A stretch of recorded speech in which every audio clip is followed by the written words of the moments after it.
দিকে, হাইয়া আলাল ফালাহ, কল্যাণের দিকে। যেই মানুষ মসজিদে নামাজের জন্য রওনা হয়ে যায়, বলে যে মসজিদে নামাজের জন্য রওনা করে তার কদম কদম আল্লাহ রাব্বুল আলামিন নেকি লিখে দেন, কদম কদম তার গুনাহগুলো মাফ হইতে থাকে।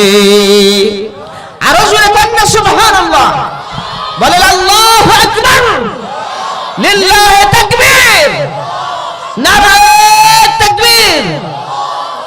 গলাটা একটু সারেন, আল্লাহু আকবার বলেন, সুবহানাল্লাহ, আলহামদুলিল্লাহ বলেন। হাদিসের মধ্যে আসছে সুবহানাল্লাহ আকবারু মিন উহুদ, সুবহানাল্লাহ যে বলল, উহুদ পাহাড় সমপরিমাণ স্বর্ণ আল্লাহর রাস্তায় দান করলে যে নেকি হবে, তার চাইতে বেশি নেকি তার আমলনামায় দেওয়া হবে। আপনাদের এই এলাকার মানুষ কি আজও পর্যন্ত শুনছেন এক বস্তা স্বর্ণ আল্লাহর রাস্তায় দান করছে? কি শুনছেন? হ্যাঁ না কিছু কইেন, এর বুকার বাপ ধরছেন কেন? হ্যাঁ না কিছু বললেন। দামরাইয়ের মানুষ তো চালাক, দামরাইয়ের মানুষ ভালো চালাক, আলহামদুলিল্লাহ বলেন। মিয়া আমার বাড়ি তো দামরাই, আমি তো জানি, আমার জন্মস্থান দামরাই, কি আমি তো সব জানি বুঝি। হ্যাঁ না কিছু বললেন, আমার কথা কি আপনারা বুঝতে পারেন কিনা? বুঝে আসে? বলেন আলহামদুলিল্লাহ। সুবহানাল্লাহ বলে যে ও পাহাড় সমপরিমাণ স্বর্ণ আল্লাহর রাস্তায় দিলে যে নেকি, তার চাইতে বেশি নেকি তার আমলনামায় লেখা হয়। আলহামদুলিল্লাহ বললে আকবারু মিন উহুদ, উহুদ পাহাড় সমপরিমাণ স্বর্ণ আল্লাহর রাস্তায় দিলে যে নেকি হয়, তার চাইতে বেশি নেকি তার আমলনামায় লেখা হয়। লা ইলাহা ইল্লাল্লাহ বললে উহুদ পাহাড়ের চাইতে বেশি, আল্লাহু আকবার বললে উহুদ পাহাড়ের চাইতে বেশি। বলে এই তাসবিহ পড়লে সুবহানাল্লাহ, আলহামদুলিল্লাহ, লা ইলাহা ইল্লাল্লাহ, আল্লাহু আকবার, জান্নাতের মধ্যে একটা ফল গাছ তার জন্য বানানো হয়। আর জোরে কন্না সুবহানাল্লাহ। জান্নাতি এক একটা ফলের ওজন হলো 12 মণ। কত মণ? 12 মণ ওজন। বলে যে এক এক ফল থেকে আল্লাহ সুবহানাহু ওয়া তাআলা এক এক ফলের মধ্যে 70,000 রকমের মজা রেখে দিয়েছেন। কাজর 12 মণ ওজনের যদি আপেল হয় তাহলে খামু কেমনে? এটা খামু না বয়ে থাকমু? কয় আমার আর আপনার বডি এরকম চাইনিজ মার্কা বডি থাকবে না। কানা আবুকুম আদামা 60 জিরান, তোমাদের আদি পিতা আদম আলাইহিস সালাতু ওয়াস সালাম 60 গজ লম্বা ছিলেন, 120 হাত লম্বা ছিলেন। জান্নাতের মধ্যে গিয়ে তোমরা 60 গজ লম্বা হইবে। আর জোরে বলেন না সুবহানাল্লাহ, বলেন আল্লাহু আকবার। জান্নাতের মধ্যে একটা গাছ আছে, তুবা গাছ। এমন কোন জান্নাতি নাই যে জান্নাতের দরজার সামনে সেই গাছের ডাল হবে না। জোরে কোন সুবহানাল্লাহ। আল্লাহ নবী রেখে বলেন, জান্নাতি মানুষের প্রত্যেকটা রুমের সামনে ওই গাছের ডাল ছড়ানো ছিটানো থাকবে। বলে যে ওই গাছের ডালের মধ্যে একটা পাখি বসবে, ওই পাখির পালকের কালার 70,000 রকমের কালার হবে। সেই পাখিকে যখন জান্নাতি মানুষ দেখবে মনে মনে ভাববে, আরে এই পাখিটা যদি ভুনা করে খেতে পারতাম, না জানি কত মজা লাগতো, না জানি কত স্বাদ লাগতো। আর জান্নাতি পাখি সঙ্গে সঙ্গে বলে উঠবে, হা হা হা, ও জান্নাতি মানুষ আমাকে একটু খেয়ে দেখো, আল্লাহ রাব্বুল আলামিন আমার গোশতের মধ্যে কত মজা রেখে দিয়েছে।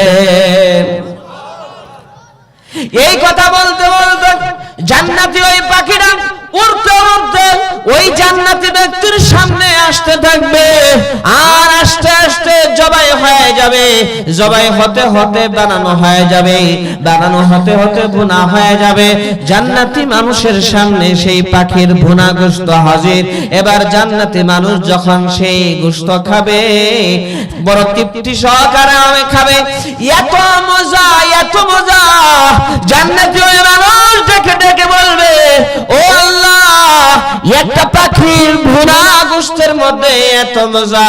আল্লাহ রাব্বুল আলামিন বলবেন, বান্দারে, আমি আল্লাহ জান্নাতি প্রত্যেকটা নিয়ামত এক রকম দুই রকম মজা না, 70,000 রকমের মজা রেখে দিয়েছি। আর জোরে কন্না সুবহানাল্লাহ। এই জন্য আমরা চাইতো জান্নাতি হইতে চাইতো সবাই। কারা কারা চাই দুই হাত তুলি ইনশাআল্লাহ বলেন আল্লাহু আকবার। একটু হাতটা নাড়াচাড়া দেন ইনশাআল্লাহ, নাড়াচাড়া দেন। মাশাআল্লাহ মাশাআল্লাহ আলহামদুলিল্লাহ। একেবারে আখিরি মুনাজাতের রাগ পর্যন্ত এই সামনে আসেন, এদিকে আসেন, বিআই আসেন। মাশাআল্লাহ, হ্যাঁ মনে করে দেখি না পিছনে বসে রয়েছে, আসেন এদিকে আসেন, উপরে আসেন। মাশাআল্লাহ, উলামায়ে কেরাম উপরে আসেন, আলেম উলামারা উপরের দিকে এসে বসেন ইনশাআল্লাহ।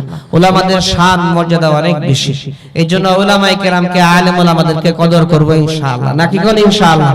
বলেন ইনশাআল্লাহ, বলেন আল্লাহু আকবার, জোরে বলেন আল্লাহু আকবার। সুবহানাল্লাহ কেউ যদি 100 বার পড়ে, সুবহানাল্লাহ কেউ যদি 100 বার পড়ে, 100 কবুল হজের সওয়াব তার যাবে মিলে, 100 কবুল হজের সওয়াব তার যাবে মিলে। আলহামদুলিল্লাহ কেউ যদি 100 বার পড়ে, 100 ঘোড়া দান করার সওয়াব তার যাবে মিলে, 100 ঘোড়া দান করার সওয়াব তার যাবে মিলে। লা ইলাহা ইল্লাল্লাহ বলেন কি? আরো জোরে বলেন। কেউ যদি 100 বার পড়ে, 100 গোলাম আজাদ করার সওয়াব তার যাবে মিলে, 100 গোলাম আজাদ করার সওয়াব তার যাবে মিলে। আল্লাহু আকবার কেউ যদি 100 বার পড়ে, তার চাইতে ভালো মানুষ আর নাহি মিলে, তার চাইতে ভালো মানুষ আর নাহি মিলে। জোরে কন্যা সুবহানাল্লাহ। সুবহানাল্লাহ কেউ যদি সকাল সন্ধ্যায় 100 বার পড়ে, 100 কবুল হজের সওয়াব। এখানে যারা হজ করছেন তারা হাত তোলেন দেখি কারা কারা হজ করছেন। একজন পাওয়া গেছে, মাশাআল্লাহ মাশাআল্লাহ। সভাপতি সাহেব এই যে ভাই মাশাআল্লাহ। অনেকে আছেন যে হজ কবুল হইলো কি হইলো না আমরা কি কেউ বলতে পারবো? কি বলেন? বলতে পারবো না। হজ কবুল হওয়ার অনেক শর্ত আছে, হালাল মাল হইতে হবে, নিয়ত ঠিক থাকতে হবে। বলে যে শর্ত সাপেক্ষে যদি সে হজ করে, আল্লাহ তাআলা যদি কবুল করেন তাও কবুল হবে কি হবে না আল্লাহ ভালো জানেন। কথা ঠিক না ঠিক? আমি আর আপনি যে আমল করি, ইবাদত করি, কবুল হবে কি হবে না একমাত্র আল্লাহ সুবহানাহু ওয়া তাআলা জানেন, আল্লাহ ছাড়া কেউ জানে। বলেন, বলে যে সকাল সন্ধ্যা কেউ যদি 100 বার সুবহানাল্লাহ পড়ে, 100 কবুল হজের সওয়াব। সকাল সন্ধ্যা 100 বার যদি কেউ সুবহানাল্লাহ সুবহানাল্লাহ 100 বার করে পড়ে, 100 কবুল হজের সওয়াব। আবার সকাল সন্ধ্যা কেউ যদি 100 বার আলহামদুলিল্লাহ পড়ে, বলে 100 ঘোড়া দান করলে যে সওয়াব, সেই সওয়াব। সুবহানাল্লাহ। আবার কেউ যদি সকাল সন্ধ্যা লা ইলাহা ইল্লাল্লাহ 100 বার পড়ে, বলে 100 গোলাম আজাদ করার সওয়াব। আল্লাহু আকবার কে যদি সকাল সন্ধ্যা 100 বার পড়ে, বলে যে তার চাইতে ভালো মানুষ আল্লাহর কাছে আর কেউ নাই। আর জোরে কন্না সুবহানাল্লাহ। পারবো ইনশাআল্লাহ, পারবো সবাই পড়তে পারবো ইনশাআল্লাহ। ইনশাআল্লাহ আল্লাহ তাআলা সবাইকে তৌফিক দেন। আমিন।